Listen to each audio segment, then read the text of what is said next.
It's a beautiful day in northern Michigan. T-shirt, it's like 50 something degrees, so it feels like summer to us Michiganders. So in the midst of doing all the sanding on that stuff, I've started the process of registering this. I did get it. Made sense with what I've got going on over the next few years, all the hauling back and forth with customers.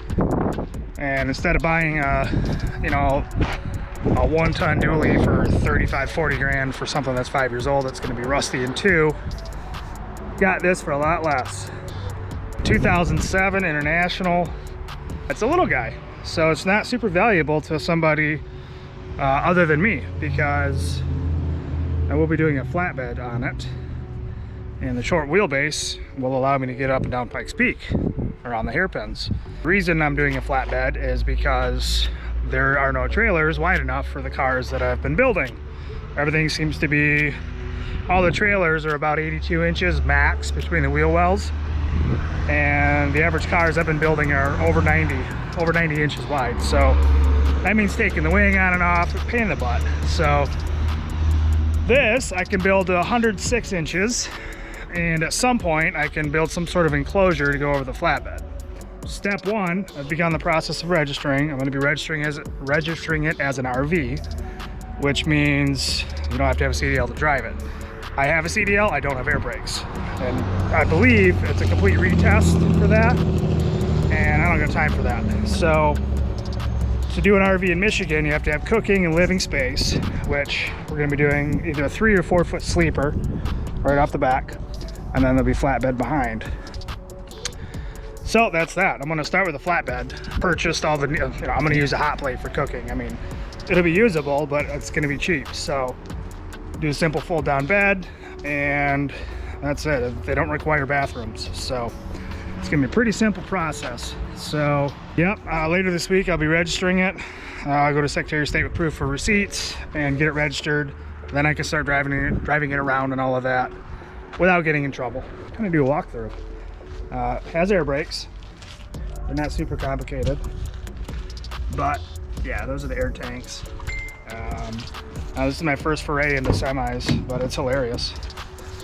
So here's passenger side, real Spartan in here.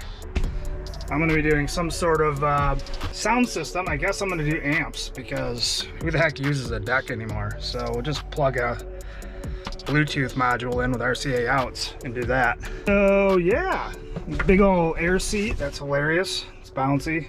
This truck has 196,000 miles on it, I believe. So I've seen these engines go for a million miles. So it's an International 7.6 liter inline 6. It's a gutless wonder, and the gearing is completely wrong, but we'll fix that later. Step 1 is to get this thing ready for Pikes Peak this year. So basically I've got another few weeks until the gearbox lands from Sadev. So I'm gonna have me and the guys jam out a flatbed on this thing in that 3 weeks. And then by the time we get the car done, we can haul it south, we can haul wherever we gotta go. So yeah, so plan, sleeper, 3 or 4 feet. I'll probably do 4 feet. I don't know, I'll go to right here, how's that? And then from there it'll be about a 20-foot flatbed back. It's gonna be back pretty far. I'm not super worried about it because this axle's rated for like 20,000 pounds, and a 2,000 pound car completely out the back of that, it's not gonna be that much stress. The truck itself weighs just under 12,000 pounds. So, yeah, and it's rated for 32,000. So there's plenty of weight up there. I'm not worried about any weird stuff. Obviously, I'll pull the car up as far as I can. And either way, we're still gonna need some pretty big ramps. But here's the commercial hitch, which I pulled off. That is also a requirement for Michigan. I cannot have a commercial 5th wheel hitch on it, which I won't. But I will do a bumper pull at the back of the flatbed. So that way I can pull a trailer and a car. And at some point down the road, I still have my gooseneck hitch from my Dodge, my dually days. I'll rig that to fit somewhere on top of the flatbed, and a hidden panel as well. So yeah. Oh, this is hilarious. Oh, you gotta squish the seat down to get in. I just found out there are levers to deflate the seat. So one other cool thing is we have air on board. So that means if we need to air up the tires at the track, we can do it because it's got a big old air compressor built in. Let's see. Pull to apply, push to release. Air brakes. That's your parking brake. Ooh. It makes big noises. That's the trailer. So I'm probably going to run that to an air tank in the back. That way we can have a air supply for filling up tires and whatnot. The air tanks go to about 130, 140 PSI. So not enough to do air jacks, but one can dream. Otherwise, yeah, pretty simple. No AC. That's going to be sweet. So I guess we'll be sweating that one out.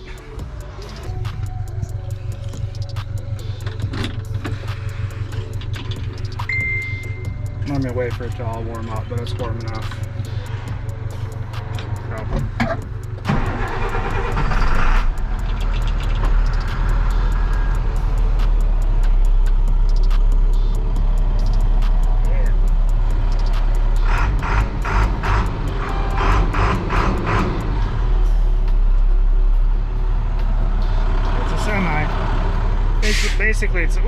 Basically it's a school bus.